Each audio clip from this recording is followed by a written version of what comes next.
La estrella de cine ha muerto. Eso es lo que nos dicen. Y tal vez tengan razón. Pero antes de aceptarlo, creo que debemos hablar de Kevin Costner. Hubo un tiempo en que las estrellas de cine significaban algo. No solo nos entretenían o vendían entradas. Significaban algo. Representaban valores.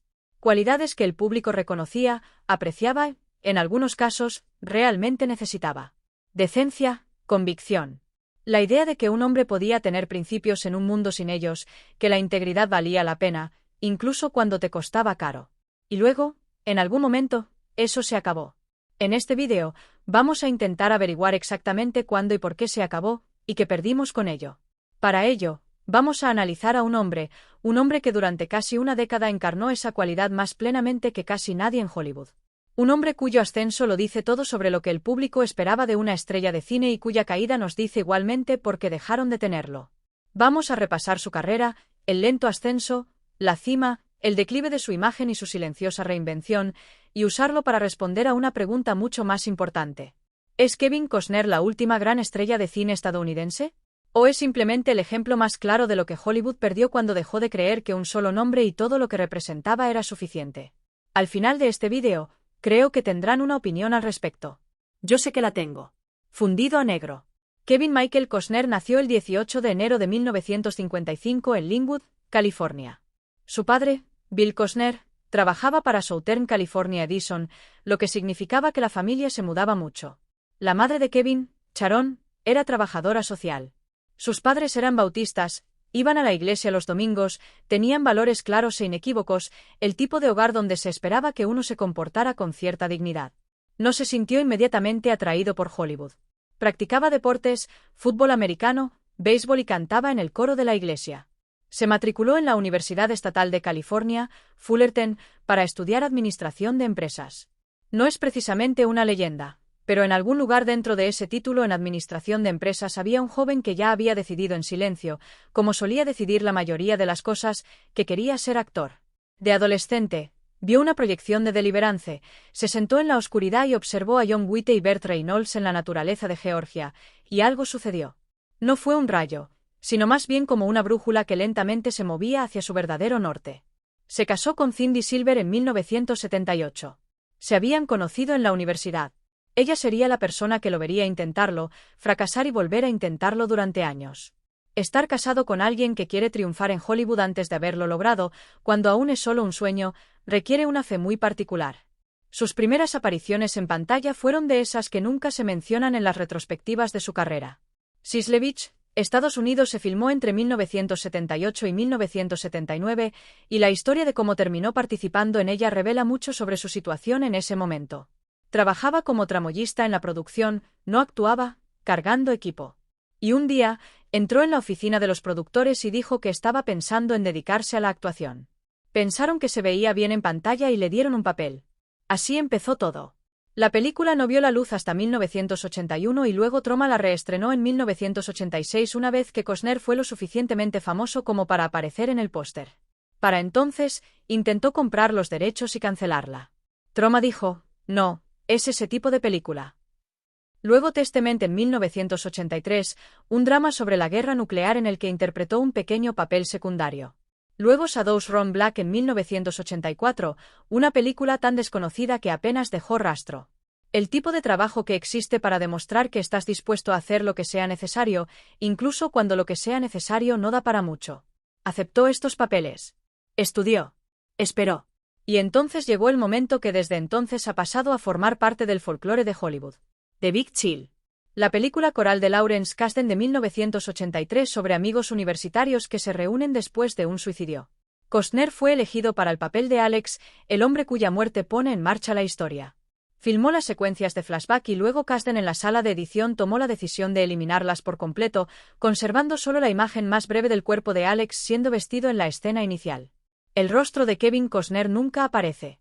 También en 1985 hizo Fandango, una road movie sobre amigos universitarios en una última aventura antes de que uno de ellos parta a Vietnam. Costner protagonizó junto a Judd Nelson. Fue dirigida por Kevin Reynolds, quien más tarde dirigiría Robin Hood, Príncipe de los Ladrones con él. Película pequeña, público pequeño, pero una actuación real. Evidencia acumulándose silenciosamente. 1985, Lawrence Kasdan estaba haciendo Silverado, un gran western clásico, del tipo que Hollywood dejó de hacer porque alguien había decidido que los westerns estaban muertos. Kasdan eligió a Kevin Costner como Jake, el más joven de 4 vaqueros reunidos en un viaje a Silverado. De movimientos sueltos, encantador y con una sonrisa que sugería que encontraba el mundo entero ligeramente divertido. Era electrizante. No de una forma que se anuncia a sí misma. Costner nunca se anunciaba. Era electrizante de una forma que te hacía seguir mirándolo, incluso cuando otros actores hablaban. La cámara ya había decidido que le gustaba, y el público, aunque aún no supiera su nombre, lo estaba memorizando. Luego llegó la secuencia que lo consagró. En 1987, en Los Intocables de Brand Palmer, interpretó a Elliot Ness, el agente federal incorruptible y silenciosamente decidido que se enfrentó a Al Capone en el Chicago de la época de la Prohibición. Interpretó a Ness como un hombre de convicción más que de carisma. De porte erguido, serio, no con la frialdad que Hollywood había estado vendiendo, ni con la sonrisa de Cruz ni con el peligro de Gibson, sino con algo más maduro, algo que olía ligeramente a Gary Cooper o Henry Fonda. Justo pero no moralista, moral pero no santurrón. Ese mismo año llegó Sin Salida, un thriller tenso y paranoico en el que Costner interpretó a un comandante de la Marina atrapado en una conspiración de la que apenas puede escapar. Demostró que podía hacer algo más. Tensión, incertidumbre, el temor silencioso de un hombre que sabe demasiado. Y luego, en 1988, llegó Bull Durham. Si solo conoces una cosa sobre el talento de Kevin Costner, probablemente debería ser Bull Durham. Ron Shelton escribió y dirigió este romance de béisbol de ligas menores con la especificidad que solo proviene de alguien que realmente jugó al béisbol. Y Costner, que jugó béisbol en la universidad, encarnó a Crash Davis con una plenitud que parecía casi autobiográfica. Crash es un hombre que sabe exactamente quién es, lo suficientemente bueno como para haber visto las grandes ligas, pero no lo suficientemente bueno como para quedarse allí. Lo suficientemente inteligente como para saber la diferencia entre lo que quería y lo que obtuvo, y más o menos en paz con ambos. Es una de las grandes interpretaciones masculinas estadounidenses porque trata sobre aceptar los límites sin perder la dignidad, porque es cálida, divertida y genuinamente romántica.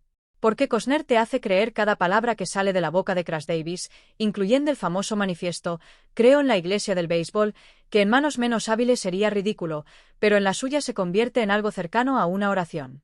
Lo que hacía diferente a Kevin Costner no era la mandíbula ni la facilidad física, aunque tenía ambas. Era algo más difícil de fabricar. Una cualidad de quietud que se registraba como profundidad. Un rostro que la cámara de alguna manera convertía en el rostro de un hombre en quien confiabas. No porque estuviera haciendo algo en particular con él, sino porque no lo estaba haciendo. No se esforzaba. Esa era la cuestión. En una industria que premia la actuación en la actuación, parecía que apenas estaba haciendo nada. Y ese, por supuesto, es el truco más difícil de todos. 1989 Campo de Sueños. Hay una escena en Campo de Sueños donde el personaje de Kevin Costner, Ray Canella, granjero de Iowa, soñador, constructor de un campo de béisbol imposible en su maizal, se para al borde de lo que ha creado y observa los fantasmas de los jugadores de béisbol muertos emerger del maíz. Y su padre está entre ellos, joven, erguido y sano, como nunca lo fue en vida. Ray le pregunta, «Oye, papá, ¿quieres jugar a la pelota?» Y Costner lo interpreta con tanta suavidad. Es uno de los momentos más genuinamente sentidos del cine estadounidense convencional de esa época. Y funciona completamente porque Costner no se esfuerza. No presiona. Se queda ahí parado y la emoción surge a través de él y tú la sientes surgir. Campo de Sueños era una película de fantasía sobre béisbol, hombres muertos y la voz de Dios en el Medio Oeste. No debería haber funcionado tan bien como lo hizo. Funcionó gracias a él. Hay una historia que Costner cuenta sobre el casting. Robin Williams había estado en una prueba para el papel. Robin Williams, que en ese momento era uno de los artistas más queridos del mundo, lleno de calidez y energía y con ese genio particular que tenía para hacer que el público sintiera las cosas rápidamente. Una elección natural sobre el papel. Pero el director Pilen Robinson eligió a Costner en su lugar. Y cuando Costner le preguntó por qué, genuinamente curioso porque lo habían elegido a él en lugar de a alguien de esa talla, Robinson le dijo, Robin Williams oye voces todo el tiempo. El objetivo principal de Ray Canella era, que escuchar. Una voz debería tener un precio. Debería sentirse extraño, aterrador y real. Necesitabas a alguien para quien la quietud fuera lo natural. Alguien en quien el público creyera que no se lanzaría sin más hacia lo místico. Esa es la paradoja de Costa en miniatura. Cuanto menos hacía, más le creías. Al año siguiente, en 1990, Costner dirigió y protagonizó Bailando con Lobos, una épica western de 3 horas sobre un soldado de la guerra civil que abandona gradualmente su propia cultura y se asimila a una comunidad Lakota Sioux. Financió gran parte de ella él mismo. El estudio pensó que estaba loco. La película ganó 7 premios Oscar, incluyendo Mejor Película y Mejor Director. El primer western en ganar el Oscar a la mejor película desde Sin Meran en 1931. Reflexionemos sobre esto un momento. Tomó un género que Hollywood había declarado muerto, hizo una película de 3 horas, se dirigió a sí mismo y ganó el mayor premio de la industria. La crítica de la época hablaba de su ego, de su audacia, de la enorme ambición de un hombre que nunca había dirigido un largometraje. Pero al verla, la película ahora, lo que se registra no es el ego, sino el cuidado. El cuidado de alguien que quería hacer algo bien, que quería que el paisaje respirara, que la gente fuera gente y que la historia se desarrollara con calma. 1991 trajo Robin Hood, Príncipe de los Ladrones, una película que no era buena, para ser honestos, pero que se estrenó con un éxito rotundo y cuya canción principal de Bryan Adams fue omnipresente durante aproximadamente 11 años consecutivos. Costner interpretó a Robin como un hombre fundamentalmente decente que operaba en un mundo moralmente caótico. Era el centro sólido alrededor del cual orbitaba una película cada vez más absurda, lo cual es una habilidad en sí misma. JFK de Oliver Stone llegó el mismo año, un thriller histórico de 3 horas y media sobre el asesinato de Kennedy, las teorías de la conspiración, el secretismo gubernamental y los límites de lo que un solo hombre puede descubrir sobre la verdad. Costner interpretó al fiscal de distrito de Nueva Orleans, Jim Garrison, el centro moral de la película, el hombre que no lo soltaba. Fue una obra extraordinaria, tanto la película como la actuación. Stone estaba girando platos a una velocidad enorme, y Costner era el peso en el medio que impedía que todo saliera volando. Pronunció un monólogo en la sala del tribunal cerca del final de la película que dura 20 minutos y crece como una marea que sube. No podías apartar la vista. Y luego 1992, El guardaespaldas. El casting de Whitney Houston es una historia aparte. La película llevaba años en desarrollo. Originalmente fue escrita para Steve McQueen en la década de 1970, y el papel principal femenino había sido vinculado en varios momentos a Diana Ross. Para cuando llegó a manos de Costner como un proyecto apasionante que había estado cultivando durante más de una década, la conversación sobre quién debería interpretar a la estrella del pop se había centrado en los nombres obvios. Michelle Pfeiffer, Julia Roberts, estrellas de cine consagradas con éxito de taquilla comprobado. Costner quería a Houston. Había retenido la película durante un año, rechazado otros trabajos, retrasado la producción, específicamente para esperar a que su agenda estuviera libre. Y cuando la gente cuestionaba la elección, su respuesta era simple. Era la mujer más hermosa. Tenía la voz más extraordinaria. Y ella nunca había hecho una película antes, lo que significaba que el público la vería de la manera en que el personaje necesitaba ser visto. La química entre ellos era sutil, intensa y ligeramente extraña en el mejor sentido. Costner interpretó a Frank Farmer con su característica sobriedad. Vigilante, profesional, incapaz de dejar de ser un hombre en el fondo. El guardaespaldas se convirtió en una de las películas más taquilleras de 1992. La banda sonora se convirtió en el álbum de banda sonora más vendido de la historia. En ese momento, Kevin Costner estaba tan cerca del centro de la cultura popular estadounidense como una estrella de cine podía estarlo. Al año siguiente, en 1993, hizo Un mundo perfecto dirigida por Clint Eastwood, lo cual es una especie de respaldo en sí mismo. Costner interpretó a Robert Bush Haynes, un convicto fugado que toma a un niño como rehén y termina convirtiéndose, contra toda lógica, en lo más parecido a un padre que el niño haya tenido jamás. Es una película moralmente compleja, más tranquila y extraña que cualquier otra en su filmografía hasta ese momento. Interpretó a un hombre que era genuinamente peligroso y genuinamente tierno al mismo tiempo. Funcionó precisamente porque el público confiaba lo suficiente en él como para seguirlo a un lugar tan oscuro. Merece que se hable más de ello. Y entonces llegó 1994 y algo que, en retrospectiva, parece el primer temblor antes del terremoto. ¿Por qué una trementina? Lawrence Kasdan de nuevo, el director de Silverado, el hombre que le había dado su primera oportunidad. Y otro enorme western. A Costner le habían ofrecido un papel principal en Tombstone, la película rival sobre hierbas blancas que se estaba desarrollando al mismo tiempo. Lo rechazó. Quería hacer su propia versión, más seria, más rigurosa históricamente. De 3 horas de duración y hecha para perdurar. Lo que sucedió después es una de esas historias de Hollywood que parecen demasiado perfectas. Tombstone se estrenó en diciembre de 1993, 6 meses antes de que Wyatt y Val Kilmer dieran una de las mejores actuaciones secundarias de la década como Doc Holliday. Fue rápida y divertida, y al público le encantó. Según se informa, Costner intentó bloquear su distribución entre bastidores mientras su versión aún estaba en producción. No funcionó. Cuando Berg llegó en el verano de 1994, recaudó $56 millones frente a un presupuesto de 63 millones. Las críticas la compararon desfavorablemente con Tombstone. La percepción de Costner era la de alguien que se tomaba todo demasiado en serio, demasiado grande, demasiado largo. No empezó con Waterworld. Empezó aquí. Más tarde dijo sobre toda la situación: siempre lamenté que hubiera este tipo de competencia extraña. Es el tipo de misión que llega demasiado tarde para cambiar algo. ¿Qué fue exactamente? ¿Por qué conectó de la manera en que lo hizo? Parte de ello fue el momento oportuno. Llegó en una época en la que los estudios todavía creían en la rentabilidad de un solo nombre. Cuando el negocio todavía se basaba en la... Creían en la rentabilidad de un solo nombre. Cuando el negocio todavía se basaba en la idea de que la gente iría a ver a una persona, no solo a una propiedad.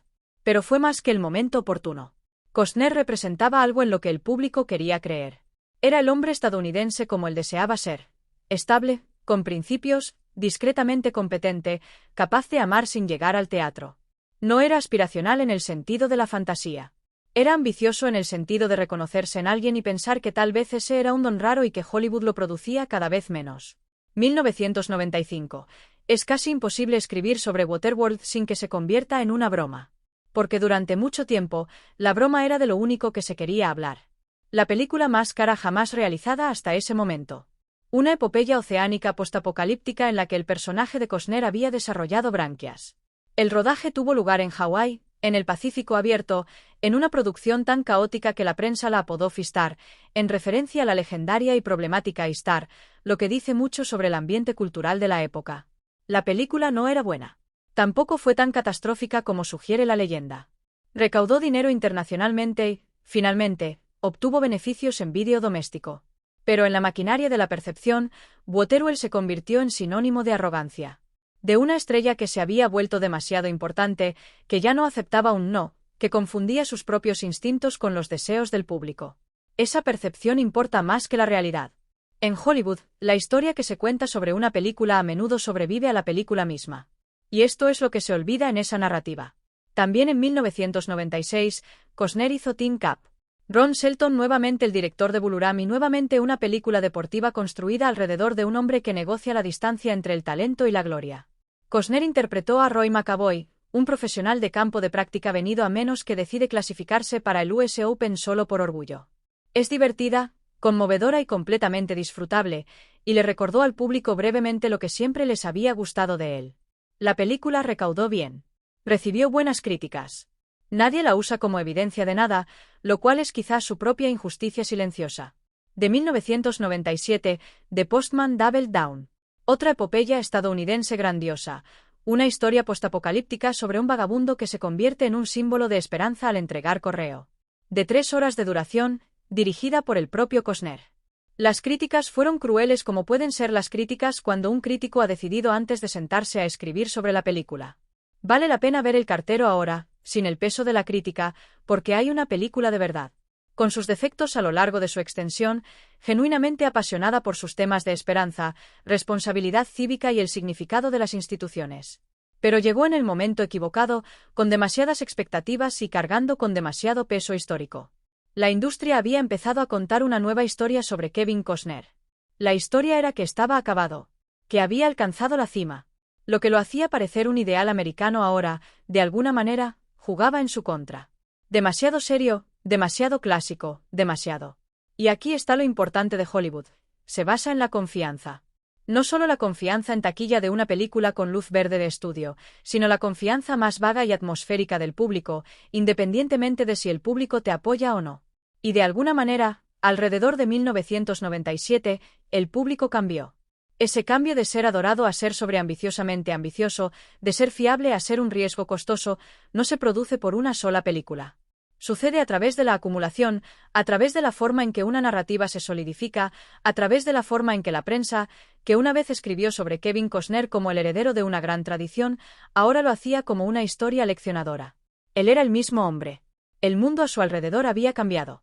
La fama tiene un costo privado que las biografías públicas tienden a pasar por alto porque ese costo privado se resiste al lenguaje cinematográfico. Kevin Costner y Cindy Silva se casaron en 1978. 3 hijos, Annie, Lily y Joe. Se divorciaron en 1994 después de 16 años, casi exactamente en el momento en que su vida profesional comenzaba su compleja renegociación.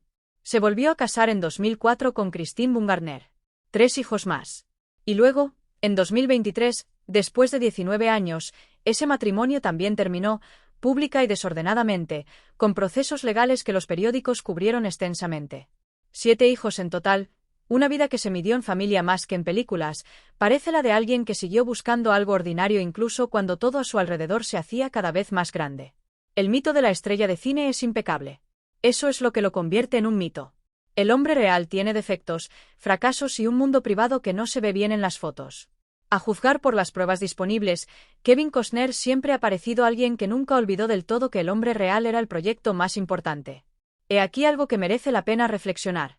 La estrella de cine, la clásica estrella de cine con M mayúscula, siempre fue una construcción. No necesariamente falsa, pero sí deliberada. Los estudios entendieron desde el principio que el poder del ídolo de la pantalla dependía de la distancia, de la brecha entre lo que el público conocía y lo que imaginaba. Esa brecha se llenaba con proyección, con anhelo, con ese tipo de sentimiento particular que solo se experimenta hacia alguien a quien no se conoce del todo. Esa distancia no era accidental. Se mantenía con cuidado, institucionalmente, a veces con crueldad. El sistema de estudios controlaba lo que los periodistas podían preguntar, lo que los fotógrafos podían publicar, qué versión de la vida privada de una estrella llegaba al público. Y cuando el sistema de estudios colapsó, las propias estrellas, las inteligentes, comprendieron que debían mantenerlo por sí mismas. Kevin Costner lo entendió instintivamente. Daba entrevistas cuando era necesario. Se presentaba a la prensa cuando la película lo requería. Pero no actuaba él mismo. No ofrecía su vida privada como contenido. El misterio no se construía. Era simplemente lo que sucedía cuando alguien se negaba a explicarse. Y entonces llegaron los años 2000. Y entonces llegó el teléfono inteligente. Y entonces llegaron Instagram y Twitter y el desplazamiento infinito de la imagen de la celebridad, ofrecida a diario, cada hora, en tiempo real. Lo que siguió fue un colapso total de la distancia que el estrellato cinematográfico siempre había exigido. De repente, sabías que había desayunado tu actor favorito. Conocías sus opiniones políticas a las 11 de la noche. Veías cómo sus relaciones comenzaban, se rompían y terminaban en público, en publicaciones y contrapublicaciones, en la particular fealdad de las personas que exhiben su dolor privado ante desconocidos. La brecha entre la estrella y la persona se cerró, y con ella se fue algo que no se podía reconstruir fácilmente. Este no es un argumento moral. Es estructural. La relación del público con el intérprete cambió de una de proyección a una de familiaridad. Y la familiaridad cómoda, cálida y democratizadora, es enemiga del misterio. No puedes proyectar en alguien a quien ya sientes que conoces. No puedes meterte en la piel de un personaje interpretado por alguien cuya última publicación de Instagram viste hace 40 minutos. Algunos actores lo entendieron y se resistieron. Phoenix nunca ha tenido una cuenta en redes sociales. Aparece en las películas y se retira de todo lo demás. Y el resultado es que cuando aparece en pantalla, sigues sintiendo que estás viendo a alguien que no entiendes del todo. Esa ligera inquietud es parte de lo que lo hace extraordinario de ver. Cate Blanchett, quien una vez describió todo el aparato de las redes sociales como, y estoy parafraseando solo ligeramente, un ejercicio colectivo de inseguridad adulta, ha mantenido la misma política. Sin Instagram, sin una marca personal cuidadosamente elaborada, solo el trabajo y el silencio que lo rodea. El misterio intacto. Pero ahora son la excepción. La norma, casi la expectativa, es la visibilidad. Una visibilidad total y constante sin editar. Y los actores que la adoptaron descubrieron que sucedía algo interesante. Su personalidad personal comenzó a superar a su personalidad profesional. Hay estrellas trabajando hoy cuya presencia en redes sociales, su posicionamiento político público, sus vidas sensacionalistas, sus controversias culturales, todo se ha vuelto más vívido e inmediato que cualquier cosa que hayan hecho en la pantalla. El personaje compite con la persona y cada vez más la persona gana porque la persona se actualiza diariamente y el personaje solo aparece cada 18 meses en una película que cuesta $30 ver. La relación del público ahora es con ellos, no con el personaje que interpretan. Kevin Costner nunca te dio eso. Nunca se ofreció de esa manera. Para bien o para mal, y hay quienes dirían que para mal, quienes dirían que la reticencia contribuyó a la percepción de distancia y declive a finales de los 90, él permaneció opaco. ¿Era la actuación o no era nada? En el nuevo panorama, eso es casi un acto de resistencia. En el antiguo panorama, era simplemente lo que era una estrella de cine. Los años entre el cartero y lo que sucedió después no fueron vacíos, aunque la cultura en general los trató como si lo fueran. Hizo películas, algunas buenas, otras no tanto. En 2003 dirigió Open Rainy, un western clásico que él mismo dirigió. Era genuinamente bello, pausado y elegante, y seguro de sí mismo como solo los artistas que han dejado de preocuparse por The Room pueden permitírselo. Casi nadie la vio. Tocó en la banda Kevin Costner and Modern West, salió de gira con ellos y fue objeto de burlas, como suele ocurrir con los actores que tienen pasiones fuera de la actuación. Continuó su carrera y en 2007 hizo algo realmente sorprendente. Mr. Brooks, un thriller psicológico en el que Costner interpretó a Earl Brooks, un respetado hombre de negocios y asesino en serie compulsivo. La oscuridad que llevaba dentro cobraba forma física gracias a William Head, quien actuaba como una especie de alter ego interno.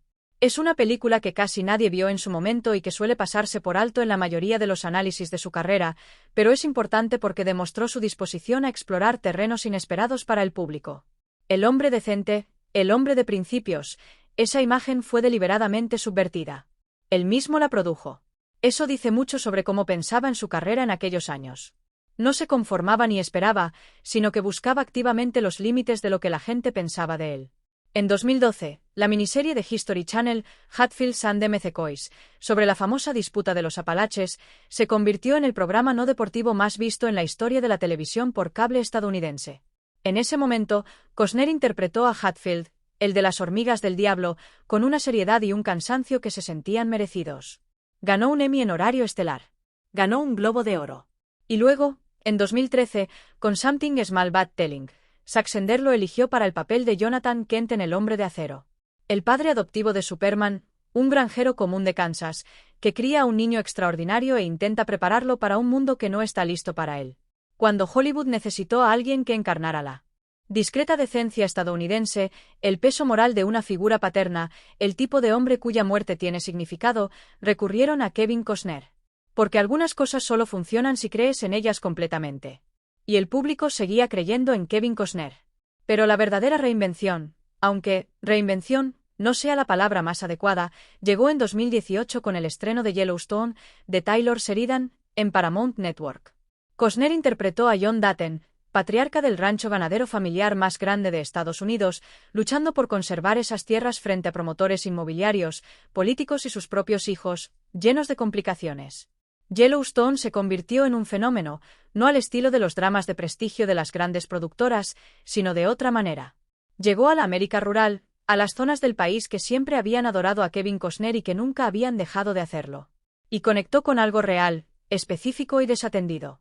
John Dutton no se alejaba tanto de los personajes que Costner siempre había interpretado, un hombre que intentaba mantener algo unido frente a fuerzas que querían destruirlo. El paisaje mismo, vasto, enorme, indiferente, cumplía la misma función para Yellowstone que en Bailando con Lobos, El cartero y Open Range. Siempre se había sentido más él mismo en los grandes espacios abiertos. La televisión solo necesitaba ponerse al día. ¿Fue un regreso? La palabra implica una ruptura. Y la pregunta que vale la pena hacerse es si Costner realmente se había ido o si simplemente había estado en un lugar donde la cultura no lo buscaba. Su instinto hacia la magnitud, hacia la mitología estadounidense, hacia la figura del hombre solitario con un código nunca cambió. Lo que cambió fue que el streaming y la televisión de prestigio habían creado nuevos mecanismos de distribución para el tipo de narración que siempre había querido hacer. El público que descubrió Yellowstone no necesariamente había perdido a Kevin Costner en los años transcurridos. Simplemente perdieron el vehículo que lo trajo hasta ellos. Después de Yellowstone, dirigió Horizon, una saga estadounidense, una épica cinematográfica de gran envergadura en varias partes sobre la expansión hacia el oeste en la época de la Guerra Civil, que escribió, dirigió y financió en gran parte él mismo. La primera parte llegó en 2024. Dividió a la crítica y no tuvo éxito comercial, y la historia familiar comenzó a reconstruirse. Costner se excedió. Costner demasiado clásico. Costner. ¿Acaso no sabe que el público ha pasado página? Pero Costner abandonó Yellowstone, abandonó el dinero y el público garantizados para hacer Horizon. ¿Eso te dice algo sobre el hombre o confirma algo que ya sabías? Cree en las grandes historias americanas contadas en un gran escenario americano. Siempre lo ha hecho. Esa creencia le ha costado caro más de una vez. Sigue pagando las consecuencias. Preguntamos si la estrella de cine, Ese tipo particular de estrella de cine americana, la que representaba algo, la que el público creía en lugar de simplemente disfrutar, había desaparecido. La estrella de cine de la era clásica era una proyección, una versión idealizada de algo que la cultura quería creer sobre sí misma. John Wayne encarnaba un tipo de americano, la frontera, el código, la dura sencillez de los hombres en paisajes difíciles. Cary Grant encarnaba otra sofisticación, el ingenio, la ligereza de ser que el dinero y el buen gusto pueden producir. Y Kevin Costner, llegando cuando lo hizo en el momento cultural específico de la América de finales de Reagan y el Thor de principios de la posguerra fría, encarnaba algo más. El hombre decente. No el superhéroe, no el antihéroe. El hombre decente. El hombre que construye el campo de béisbol porque una voz se lo dijo. El hombre que enseña al líder Lakota lo que sabe y aprende lo que desconoce. El hombre que se para frente a un gran jurado y expresa su opinión sobre el poder, la verdad y las obligaciones de una democracia con sus ciudadanos. Ese tipo de estrella requiere un entorno industrial específico para existir. Requiere estudios dispuestos a producir películas originales. Requiere un mercado donde el nombre de un solo actor genere la suficiente confianza del público como para justificar un presupuesto. Requiere críticos y creadores culturales que se tomen en serio la narrativa clásica en lugar de considerarla ingenua. Esas condiciones han desaparecido o se han transformado radicalmente, hasta el punto de ser irreconocibles. Las películas que dominan ahora se construyen en torno a la propiedad intelectual, marcas preexistentes con audiencias ya establecidas que acuden por la propiedad, no por la persona dentro del disfraz. El actor dentro del traje es, en gran medida, reemplazable. Lo que no es reemplazable es la marca, el logotipo, la mitología que pertenece al estudio y no al actor. Kevin Costner era la mitología en sí mismo. Era la marca. Eso ya no es posible de la misma manera. Y sin embargo, Yellowstone encontró su público, un público masivo, leal y apasionado en un panorama supuestamente hostil a lo que Kevin Costner ofrecía. Quizás el mundo a su alrededor cambió sus preferencias. Quizás la industria dejó de producir el tipo de cine que lo necesitaba.